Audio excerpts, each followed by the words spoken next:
Heute vergleichen wir das Fanatec Podium Advanced Pedal Module mit dem Clubsport Pedal Module. Legt die Füße hoch und willkommen hier in meinem Kanal.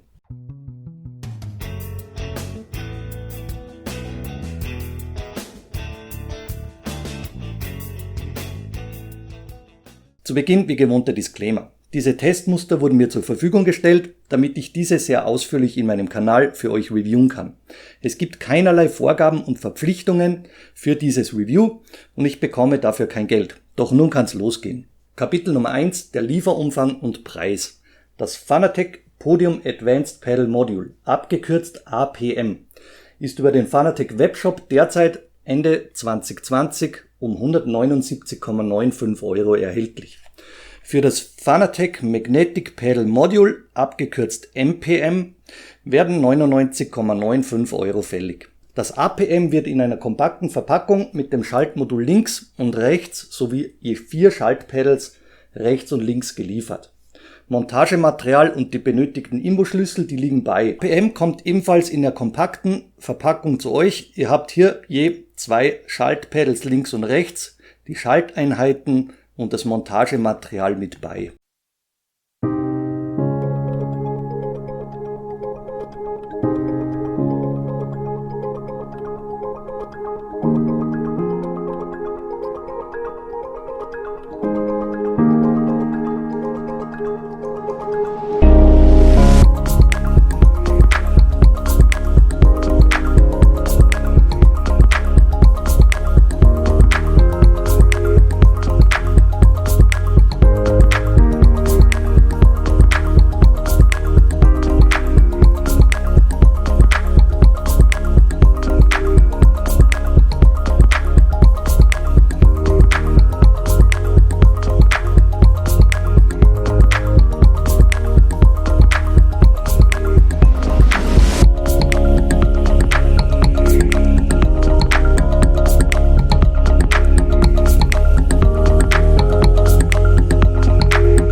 Kapitel Nummer 2, die Kompatibilität. Beide Module sind mit dem Fanatec Clubsport F1 2018-2019 Lenkrad und dem Formula V2 Lenkrad kompatibel. Das sind alles baugleiche Lenkräder. Weiters ist dies mit dem Universal Hub for Xbox One und dem Podium Hub kompatibel. Out of Box nicht kompatibel sind diese Module mit dem Fanatec eSports Lenkrad. Aber darauf gehe ich etwas später ein. Kapitel Nummer 3, die Ausstattungsmerkmale.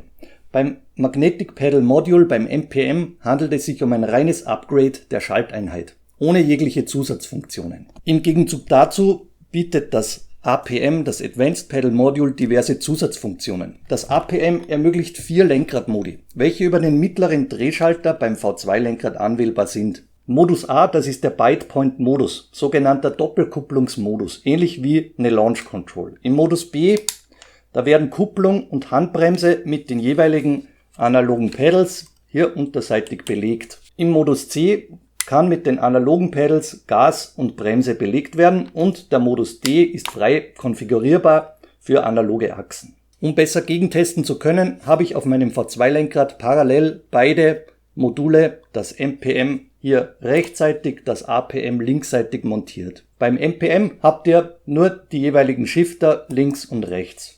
Beim APM in der Mitte die Shifter, darüber noch Magnetic Pedals, die ihr belegen könnt und darunter die eben erwähnten Analog Pedals. Bevor wir uns um die Funktionsweise von Magnetic Shiftern und deren Vorteile kümmern, gehen wir auf die ganze Montage ein, die in Kürze erledigt ist.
Somit Kapitel Nummer 3, die Montage. Ihr habt in ca. 15 Minuten die jeweiligen Module an eurem Lenkrad verbaut. Diesbezüglich erfordert dies keine Handwerkskenntnisse. Achtet nur darauf, die sehr starken Magnete, die ziehen eure Schrauben an und erschweren etwas die Positionierung der sehr klein gehaltenen Senken. Die Verkabelung selbst, die ist sehr leicht zugänglich. Und das Einrastfeedback bei den Steckern, das könnte etwas spürbarer sein. Kapitel Nummer 4, die Funktionsweise und das Kraftverhältnis von Magnetic-Shiftern. Normale Shifter, wie hier bei dem eSports Lenkrad out of box, die erzeugen den Widerstand durch eine Feder. Die zusätzlich angebrachten Magneten erzeugen durch Pol und Gegenpol einen höheren Widerstand, der eben bei der Auslösung überwunden werden muss. Die Auslösekraft ist physikalisch nicht ganz korrekt in Newton angegeben, sondern damit ihr dies besser veranschaulicht bekommt, habe ich dies mit einer Waage und in Kilogramm für euch ermittelt. Weiters wird die Auslösekraft durch die Länge des Hebels und die Anziehungskraft eben der Magneten bestimmt. Die Standardschaltmechanik, beispielsweise bei diesem eSports Lenkrad, die löst bei ca. 500 bis 600 Gramm aus.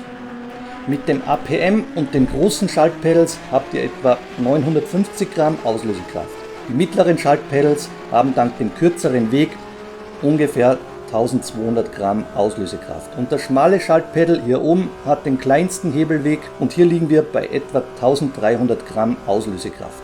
Beim MPM habe ich auch eine Auslösekraft im Bereich von 1300 Gramm ermittelt. Die analogen Pedals beim APM haben eine sehr gleichmäßige Auslösekraft, die zwischen 900 und 1000 Gramm liegt. Kapitel Nummer 5, Materialauswahl, Abmessungen und technische Details. Beim APM sind diese beiden analogen Schaltpedals nach dem Prinzip der Hall-Sensorentechnologie verbaut. Stromfluss und das Magnetfeld sind die Faktoren, um das Signal abzugreifen. Dies geschieht berührungslos und verschleißfrei mit im Prinzip ewiger Lebensdauer. Der Widerstand bei den analogen Pedals ist mit einer Feder und einem 11 mm Magneten im Durchmesser umgesetzt. Die 4 weiteren Pedals des APM sowie des MPM haben 15 mm Magneten im Durchmesser, die ca. 5 mm dick sind. Ihr habt bei den Endanschlägen Kunststoffbolzen, um eben diese Endanschläge zu dämpfen. Und das MPM hat eben dieselbe Bauweise mit derselben Charakteristik hier am Start. Die Rahmenkonstruktionen sind sehr solide in Aluminium ausgeführt. Die Analog-Pedals sind 3 mm dick, ebenso aus Aluminium. Und die restlichen Schaltpedals beim APM sind aus 2 mm dicken Carbon. Soweit ich aus der Community erfahren habe, hat Fanatec die Dicke der APM-Pedals mittlerweile auf 3 mm erhöht.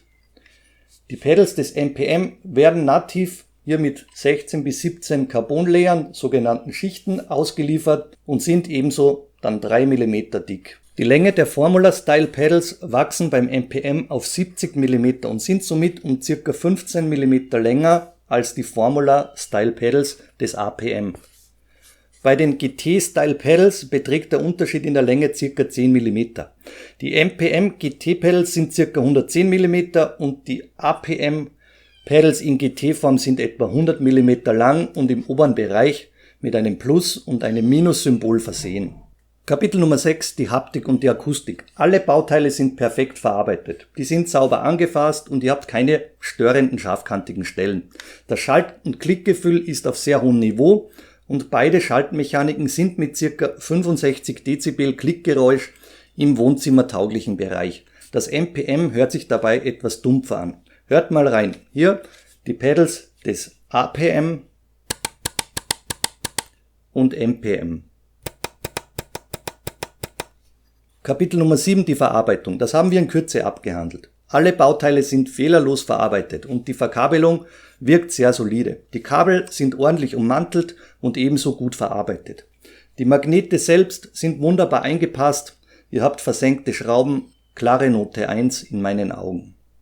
Kapitel Nummer 8, die Optik. Von vorne betrachtet sieht man beim APM im Hintergrund die edle Schaltperipherie. Ihr habt diese farblichen Akzente in Gold, sehr dezent und passend zum Podiumfarbschema.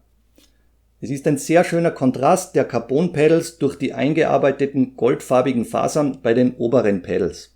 Das gibt der Oberfläche so einen strukturierten Look, ist aber spiegelglatt. Seitlich betrachtet ist der Blick auf die offene Mechanik möglich. Das APM verliert sich in einem dezenten Schwarz hinter dem Lenkrad und ist unauffällig. Und die Carbon-Pedals passen zur ebenso in Carbon ausgeführten Frontplatte des V2-Lenkrads. Das MPM selbst wirkt von vorne sehr unauffällig und wirkt eben durch diese Carbon-Pedals wunderbar passend ebenso zur Frontplatte des V2-Lenkrads. Kapitel Nummer 9, die Ergonomie. Die Formula Style Schaltpedals sind für kompakte Lenkräder wie das Formula Wheel mit 27 cm zugeschnitten. Die Pedals schließen einen Finger breit vor dem Rim ab. Und die Analog-Pedals beim APM haben 4,5 bis 3 cm Abstand zum Rim. Die Carbon-Pedals 3,5 bis 3 cm Abstand zum Lenkradkranz. Und die Pedals können auch vorderseitig angebracht werden, um den Abstand zum Wheel etwas zu verkleinern. Diese GT-Pedals, die sind für größere Lenkräder gedacht, so wie ich dies für euch mit dem Porsche GT3 Lenkrad reviewed habe. Damit könnt ihr dann eben auch die Schaltwippen mit kürzeren Fingern wunderbar erreichen. Ihr habt sehr variable Montagepositionen durch diese beidseitige Montage oder wenn ihr diese Metallhülsen als Abstandhalter verwendet, seid ihr ergonomisch gut aufgestellt. Die Ergonomie auf dem V2-Wheel ist sehr gut. Beim APM habt ihr eine komfortable Auflagefläche für 3 Finger auf dem Schaltpedal. Beim MPM könnt ihr sogar durch die gestiegene Länge 4 Finger sehr komfortabel auf dem Schaltpedal auflegen. Das obere APM-Pedal ist abgesetzt und ebenso sehr gut erreichbar. Kapitel Nummer 10, unser Hauptkapitel, der Rennstreckentest. Durch Magnetic Shifter sind schnellere Schaltvorgänge möglich. Man kann die Finger mit einer Vorspannung an die Schaltwippe legen, ohne diese auszulösen. Und beim Schaltvorgang dann wird somit die Reaktionszeit verkürzt.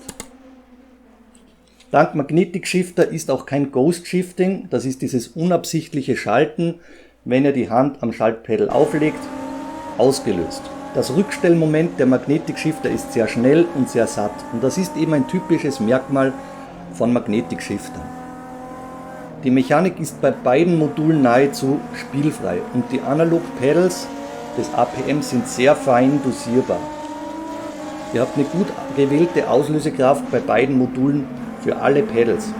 Die Schaltmechanik hat eine mehr als doppelt so starke Auslösekraft als die Original-Schaltmechanik des V2-Wheels oder des E-Sports Lenkrades. Auch ergonomisch gesehen gibt es umfassende Anpassungsmöglichkeiten und keine gekrümmte Fingerhaltung mehr, wie ihr dies bei den originalen Schaltpedals kennt. Für Longruns im Speziellen ist dies wesentlich entspannter für euch. Die Analog-Pedals des APM sorgen für zahlreiche Möglichkeiten. Für Profis ist der Bite-Point-Modus von Vorteil. Man muss sich damit aber ausführlich beschäftigen, um das optimale Setup am Start zu haben. Sinnvolle Möglichkeiten sind die Kupplung und die Handbremse zu belegen. Für Leute, die mit Zweiwegpedalen oder jene, die keine separate Handbremse besitzen. Beim Rallye-Einsatz ist eine analoge Handbremse unbedingt erforderlich, da mit einem Standardbutton nur 0 oder 100% anliegen können. Das ist beim Rallye-Einsatz oder beim Driften absolut nicht zielführend. Stellung C, mit der könnt ihr Gas und Bremse belegen und das ist für Leute, die nur ein Lenkrad nutzen möchten und keine Lust auf die Arbeit an den Pedalen haben, sehr hilfreich. Zum Beispiel Racing am Couchtisch oder für Menschen, die Beeinträchtigungen im Bewegungsapparat haben und auf Pedale verzichten müssen und trotzdem in den Genuss eines hochwertigen Lenkrads kommen wollen. Die beiden oberen Pedals des APM, die könnt ihr auch mit wichtigen Funktionen belegen, wie DRS und so weiter. Und ihr habt somit ein üppig ausgestattetes V2-Lenkrad hier im Einsatz. Mit dem APM und einem V2-Lenkrad werden wahrscheinlich 99% der Anwender auf eine zusätzliche Buttonbox verzichten können. Kommen wir auf die Zielgerade.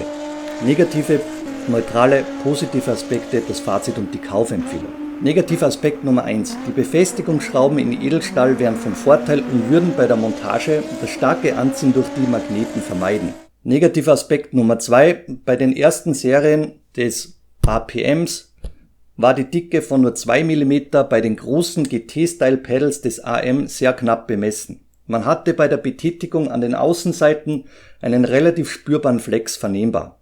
Und bei manchen sind diese Pedals auch gebrochen. Hier wären von Beginn an 3 mm Dicke wie beim MPM vom Start weg sehr hilfreich gewesen, aber wie ich hörte aus der Community, hat Fanatec mittlerweile nachgebessert. Nächster Nachteil: Beim Magnetic Pedal Module wurde der gleiche und somit breitere Stecker des APM verbaut. Dies wäre in meinen Augen nicht nötig gewesen bei einer reinen Up-Downshift-Funktion eines Schalters. Der Zweikabelanschluss mit dem üblichen, dünneren 2-Pin-Stecker völlig ausreichend gewesen wäre. Und somit verbaut man die Möglichkeit, das MPM auch auf anderen Lenkrädern, wie beispielsweise dem alten Clubsport Formula oder einem E-Sport Lenkrad oder auf einem BMW M3 Lenkrad einzubauen. Warum sich Fanatec für diese Kompatibilitätshürde entschieden hat, das ist mir im Prinzip unklar, aber ich habe mir von Drittanbietern bereits einen Adapter besorgt und werde diesen ebenso reviewen, um das MPM auch auf meinem E-Sports Lenkrad für euch einsetzen zu können. Kapitel Nummer 12: Die neutralen Aspekte. Für beide Module gebe ich preislich gesehen eine neutrale Bewertung ab. Beide Module sind teuer, aber in meinen Augen nicht überteuert, wenn man das Gebotene und im Speziellen die Features des APM im Hinterkopf behält. Beim APM bekommt das Formula Pedal in Sachen Komfort eine neutrale Bewertung von mir, wenn du noch die Version mit 2 mm dünnen Carbon-Pedals besitzt. Hier fühlt sich das 3 mm dicke MPM-Pedal über die Kante komfortabler an den Fingerkuppen an. Ebenso eine neutrale Bewertung bekommt das GT-Style-Pedal des APM bezüglich der Haltbarkeit. Ich hatte selbst keine Haltbarkeitsprobleme, würde mich aber mit einem dickeren GT-Style-Pedal sicher in puncto Langzeitnutzung fühlen und ich hoffe, dass Fanatec hier den Erstbestellern des APM diese 3 mm dicken Pedals kostenfrei ins Haus stellt. Kapitel Nummer 12: Die positiven Aspekte. Die Materialauswahl, die Verarbeitung, die Optik könnte beim APM und beim MPM nicht besser sein. Ihr habt ein sehr edles Understatement-Finish, auch beim MPM. Die Ergonomie, die hebt das Formula V2 Wheel auf eine völlig neue Ebene. Und das Schaltgefühl ist grandios. Und einmal Magnetic Shifter, dann willst du immer Magnetic Shifter im Einsatz haben. Ihr habt sinnvolle Möglichkeiten dank den analogen Pedals und die runden die perfekte Ausstattung des APM in meinen Augen ab. Die Montage und die Verkabelung gelingt bei beiden Modulen sehr einfach. Kapitel Nummer 13: Fazit und Kaufempfehlung. Für beide Produkte kann ich eine klare Kaufempfehlung aussprechen. Der Preis ist hoch, aber fair. Andere hochwertige Magnetic Shifter kosten ebenso deutlich über 100 Euro und mit dem APM sind zusätzliche Optionen dank den analogen Pedals verfügbar, die es so bei keinem anderen Anbieter out of box gibt. Wenn du das Clubsport Formula V2 Lenkrad besitzt und überlegst, auf das APM umzusteigen, dann musst du allerdings den Preis im Hinterkopf behalten. Du hast 360, 370 Euro für dieses Lenkrad plus 180 Euro für das APM, dann bist du bei über 500 Euro für Fanatecs Speerspitze in Sachen Formula Lenkrad. Dieser Kostenaufwand lohnt in meinen Augen nur dann, wenn du in Sachen Ergonomie mit der kleinen Schaltmechanik deines Formula V2 Wheels nur mittelmäßig zufrieden bist.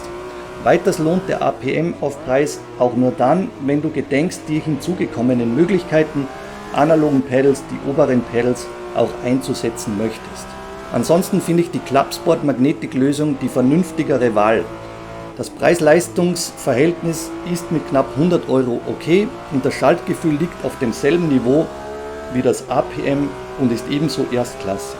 Ich als Enthusiast greife lieber gleich zum APM, da ich die beiden oberen Pedals auch sehr gerne nutze und die Optik für mich in meinen Augen ein absolutes Highlight ist.